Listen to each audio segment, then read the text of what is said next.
1971 war के पीछे का कारण क्या था? इस वॉर के बाद पाकिस्तान के दो हिस्से हो जाते हैं और एक नया देश जन्म लेता है जिसका नाम है बांग्लादेश। साल 1947 पार्टीशन के बाद पाकिस्तान को दो हिस्सों में बांटा गया, एक वेस्ट पाकिस्तान और एक दूसरा ईस्ट पाकिस्तान।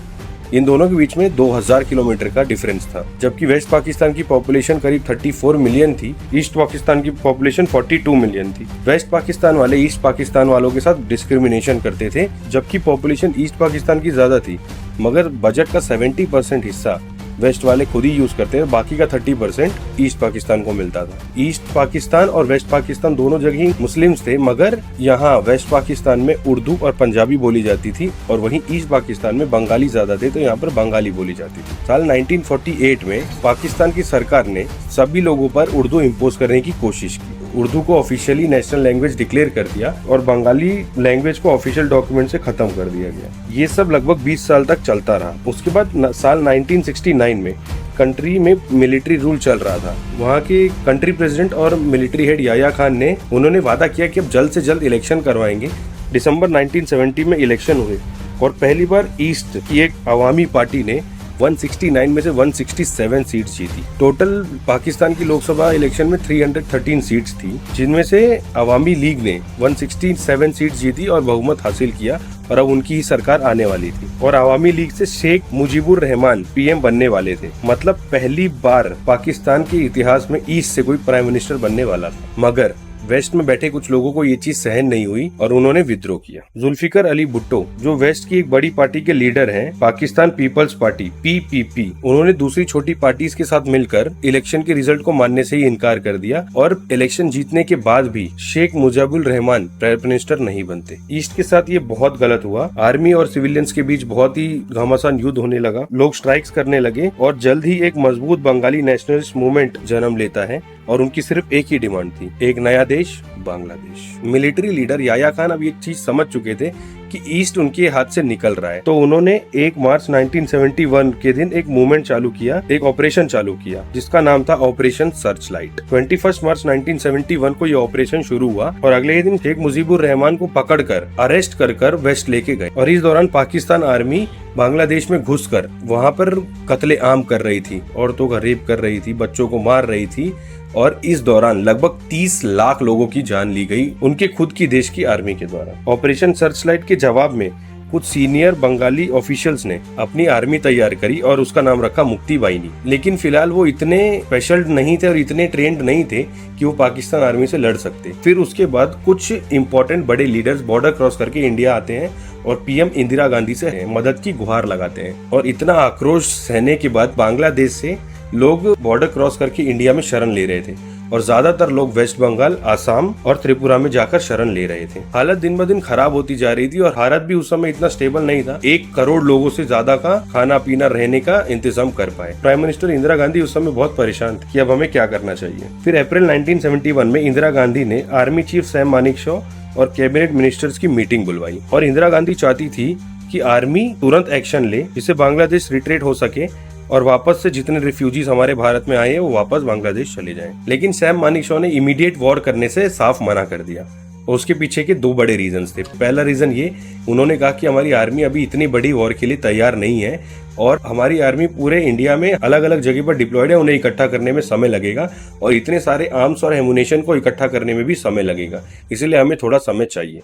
और दूसरा रीजन उनका था, उस समय मानसून का मौसम चल रहा था और कई इलाके बांग्लादेश के दलदल में तब्दील हो चुके थे। और दूसरा इंपॉर्टेंट बात ये थी कि उस समय हिमालय की बर्फ पिघल रही थी जिससे बहुत सारे पासेस खुल जाते हैं, जिससे चाइना के लिए इंडिया पे अटैक करना और भी इजी हो जाएगा, जिसे इंडिया को 3 फ्रंट वॉर का सामना करना पड़ सकता है। उन्होंने एक प्रस्ताव रखा कि हमें 4 महीने इंतजार करना चाहिए, तब तक हमें बांग्लादेश के बाहिनी संगठन को थोड़ा ट्रेन करना चाहिए, थोड़े वेपन्स देने चाहिए और डिप्लोमेटिकली थोड़ा सा प्रेशर बनाना चाहिए पाकिस्तान पर। इंदिरा गांधी ये चीज मानने को तैयार नहीं थी, लेकिन जैसे तैसे करके सैम मानेकशॉ ने ये चीज उनसे मनवा ही ली और भारत में बहुत जोरों शोरों से तैयारी चल रही थी। आर्मी अलग अलग जगह से डिप्लॉयड हो रही थी, ट्रेनिंग चल रही थी और आर्मी वेस्ट में थोड़ी सी ज्यादा अटैकिंग मोड पर जाने वाली थी। जैसे ये खबर पाकिस्तान को लगती है, 3 दिसंबर 1971 के दिन पाकिस्तान से हमला होता है इंडिया के लिए, जहां पर श्रीनगर, पठानकोट, चंडीगढ़, आगरा में एयर स्ट्राइक होता है। अब भारत ऑफिशियली वॉर शुरू कर सकता है और वर्ल्ड का प्रेशर भी भारत के ऊपर नहीं आएगा कि आपने पहले वॉर शुरू करी।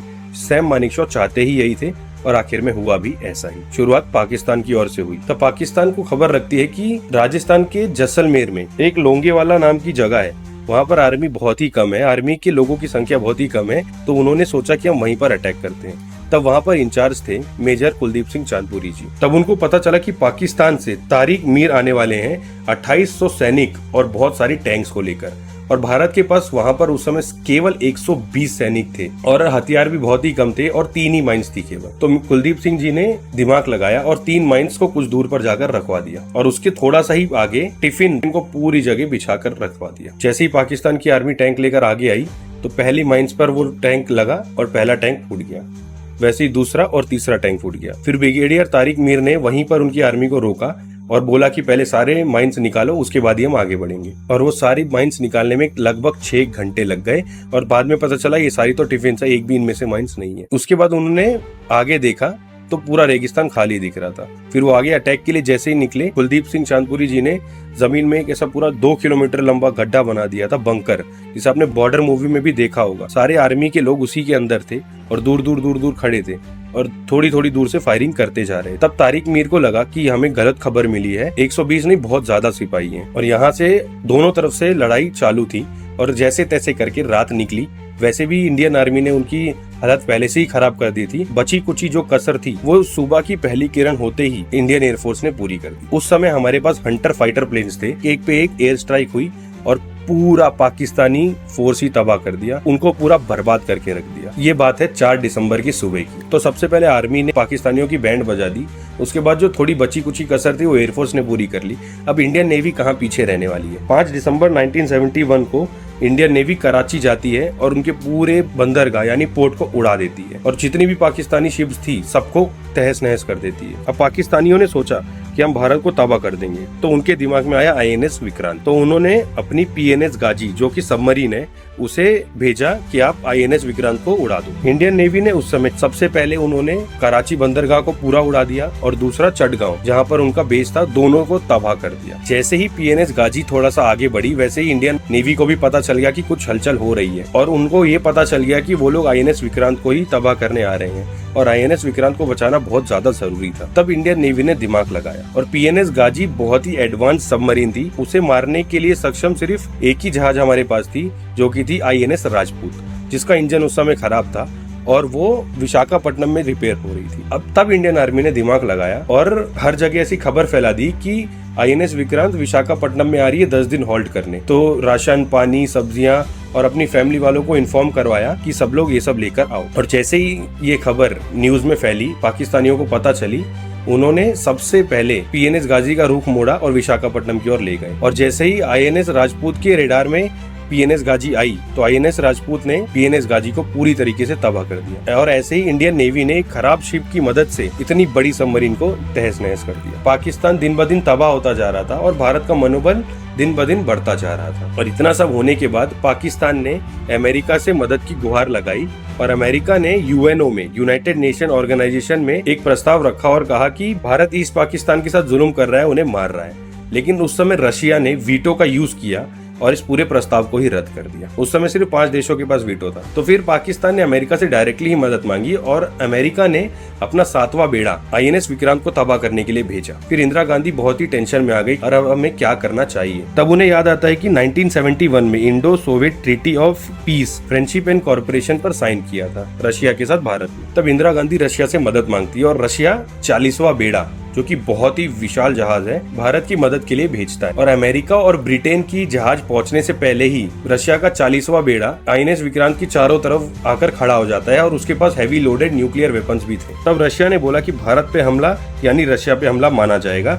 रशिया ने यमन में अपने एयरफोर्स को भी अलर्ट कर दिया था। उस समय रशिया ने सच्ची दोस्ती, सच्चा भाईचारा निभाया भारत के साथ। पाकिस्तान लगातार हारता जा रहा था और वहाँ बांग्लादेश में मुक्ति वाहिनी पाकिस्तानी आर्मी को तेजी से पछाड़ रही थी और उस समय भारत सरकार ने पाकिस्तान पे मनोवैज्ञानिक दबाव डालने के लिए एयरफोर्स से एयर ड्रॉपिंग करवाई ढाका के ऊपर, जिसमें कहा जा रहा था कि उन्होंने 5000 सैनिक भेजे। उसमें सैनिकों के भेष में पुतलों को उतारा गया। ये खबर आग की तरह तेजी से फैलने लगी कि भारत ने ढाका पे 5000 सैनिकों का एयर स्ट्राइक किया। पाकिस्तान आर्मी पूरी तरह से डर गई और वो इधर उधर जाकर छुपने लगी। इसके बाद इंडियन एयरफोर्स का मनोबल और तेजी से बढ़ा और उन्होंने बांग्लादेश के गवर्नर के घर के ऊपर ही बम फेंक दिया। वो गवर्नर जैसे तैसे बच गए क्योंकि वो घर में थे नहीं, और उसके बाद उन्होंने रिजाइन कर दिया। और उसके बाद 16 दिसंबर 1971 को युद्ध 3 तारीख को शुरू हुआ था पाकिस्तान द्वारा और 16 तारीख को युद्ध खत्म हो गया। उसके बाद 16 दिसंबर 1971 जनरल नियाजी ने आत्मसमर्पण करवा दिया। लगभग 93,000 आर्मी के सोल्जर्स थे पाकिस्तान के, उन्होंने आत्मसमर्पण किया भारत के आर्मी के सामने और उन्होंने ये करने के बाद वर्ल्ड रिकॉर्ड बनाया। अब कहीं भी सही पाकिस्तान ने वर्ल्ड रिकॉर्ड तो बनाया, भले ही हारने में ही सही। तो ऐसे खत्म होता है 1971 का वॉर।